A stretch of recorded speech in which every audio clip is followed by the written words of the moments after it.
مين اللي هيكسب بكره؟ الاهلي ان شاء الله. مين اللي هيكسب بكره؟ بكره ماتش تعادل. تعادل.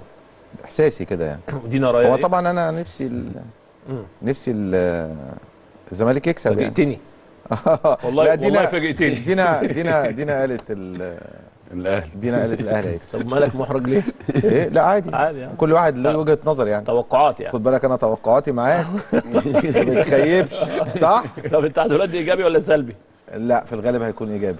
في الغالب ايجابي. في الغالب هيكون ايجابي. يبقى يعني انا عندي ثقه في لعيبه الزمالك، وعندي ثقه كمان في بيسيرو مدرب برضو خبرات كبيره ومتراكمه. ليه وانت عندك كل الثقه دي ما قلتش الزمالك يكسب؟ دي امنيه في الاخر.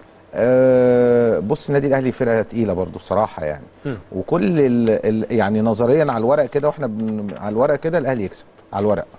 على الورق الاهلي يكسب، الاهلي افضل، الاهلي عنده كل المقومات اللي تخليه يكسب يعني. فايق، ترتيبه في الدوري، عنده اللعيبه اللي بتلعب غير اللعيبه في الدكه. انت لو عايز تحط تشكيل للنادي الاهلي دلوقتي هتحتار، لكن لو هتحط تشكيل الزمالك هتحطه على طول من غير ما تفكر يعني. خصوصا برضو في ظل غيابات. تاخد بالك في ماتش السوبر افريقيا والسوبر المصري انت عندك حمزه المسلوسي قيمه كبيره جدا، اصيب مش هيلعب بعيد. يعني انت من وجهه نظرك الافضليه على الورق لمين؟ على الورق للاهلي طبعا. على الورق للاهلي. دايما ماتشات الاهلي والزمالك ما بتعترفش بافضليه ولا ورق ولا حسابات ولا اي حاجه، صفر الحكم يوم جديد.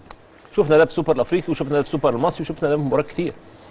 مش بقتنع بالكلام ده بصراحه، يعني اتقال كتير جدا من وانا بلعب بالكلام، هتلاقي كل البرامج بتقوله، كل الاعلاميين كل المحللين كله بيقولوا. انا في حاجه ماتش السوبر كان ليه ظروف خاصه. طب خليني بكره خليني اقول لك حاجه بسيطه. السوبر الافريقي كان الاهلي افضل بكتير، كسب الزمالك. في السوبر المصري كان افضل بكتير، كان ممكن هيكسب الزمالك.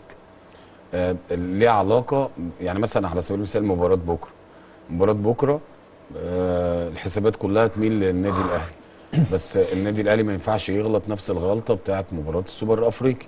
الاستسهال المباراه اللي انا انزل والامور عادي عندي افضليه، والناس كلها بتقول كده والفنانين بيقولوا كده، وده كان وضعك الطبيعي قبلها. نزلت اتفاجئت عشان ما اديتش الاهميه. هل بن شرقي بكره ممكن يبتدي او يشارك على دكه البدلاء، يكون موجود؟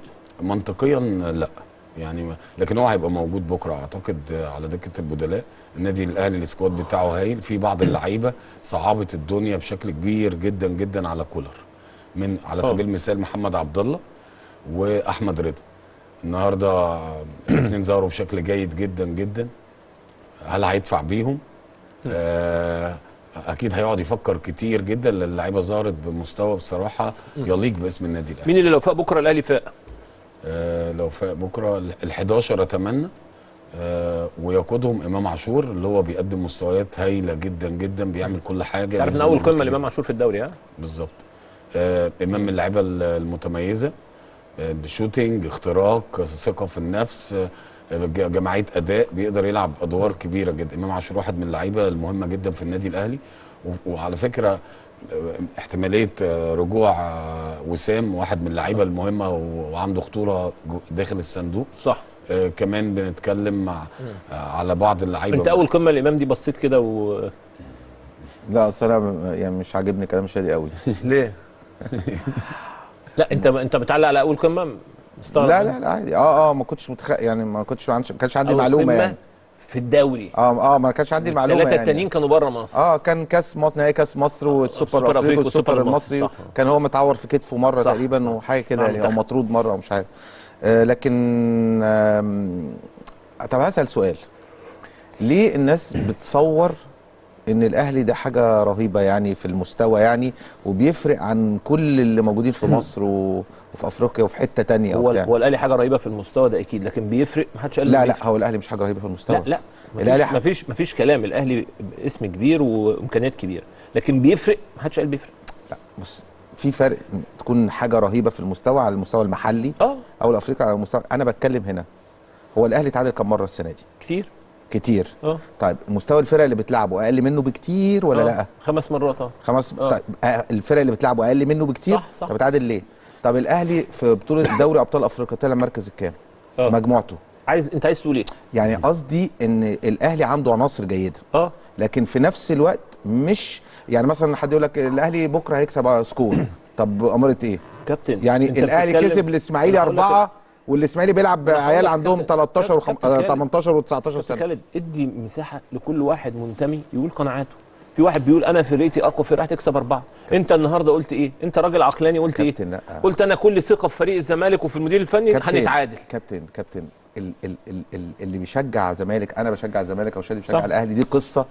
ولما نكون احنا لعيبه كوره انا وشادي دي قصه تاني. صح. يعني انا بقول ايه، ان الكوره يعني شادي ما بيقتنعش بالموضوع ده، وعلى فكره عنده حق في حاجات ان ساعات الاحسن دايما هو اللي بيكسب. بس انا عايز اقول لك ان اخر 3 ماتشات الاهلي ما كسبش الزمالك. الزمالك كسب بسيف الجزيري 2-1 وبعد كده اتعادلوا، والزمالك كسب ضربات جزاء وبعد كده اتعادلوا والاهلي كسب ضربات الجزاء. في اخر 3 ماتشات بس هو كابتن خالد ما يقولش هو من حقه يقول وجهه نظره فنيا، وحضرتك من حقك تقول وجهه نظر فنيه. انا من حقي اقول وجهه نظري، لا انا شايف ان بكره وانا ما الفريق لا انا ما منعتوش. انا فاهم، انا بقول ان انا من حقي اشوف ان فرق الامكانيات بكره لصالح الفريق الفلاني ما هو هيكسب كذا، وجهه نظر. بناء على ايه؟ انا بقول لك يعني مثلا انت عندك ام بي اخر فرقتين او 3 فرق في الدوري اتعادل مع الاهلي. صح. عندك فاركو اتعادل مع الاهلي. عندك الزمالك اتغلب من مودرن. كابتن الاهلي يعني خسر من سان داونز نتيجه تقيله، اخذ البطوله. لا الاهلي ملهاش اتغلب علاقة من يعني. الاهلي اتعادل مع اورلاندو بره واتغلب من اورلاندو على ارضه. صح. فاهم قصدي؟ اتغلب من شباب لوزداد. يعني قصدي ايه؟ انت مش فاكر غير اتغلب؟ لا انا بقول لك ان الاهلي فريق جيد جدا جدا. صح. بس مش لا يقهر. لا ما حدش قال كده. بس مين قال كده؟ انا برضو هختلف مع الكابتن خالد. هايل ده شيء رائع. ايوه انا جايبكم تختلفوا مع بعض، احنا عايزين ايه غير كده؟ اول حاجه الاهلي واو والاهلي جامد. مش معنى اللي هو مرحله بتعدي بسيطه من وجهه نظري. هنرجع لمباراه العين، واحده من اقوى المباريات في تاريخ النادي الاهلي جماهيريا وتنظيميا واداء جوه الملعب، سيطره كامله. بيحصل لك في الكوره المؤشر بيطلع وينزل. مش معنى الماتشين 3 يبقى انت، لكن لما بنتكلم على مستوى اللي بيحققه النادي الاهلي، هو منافس بشكل قوي. النادي الاهلي ببطوله افريقيا اخر 5 بطولات اخذ 4. النادي الاهلي في كاس العالم للانديه.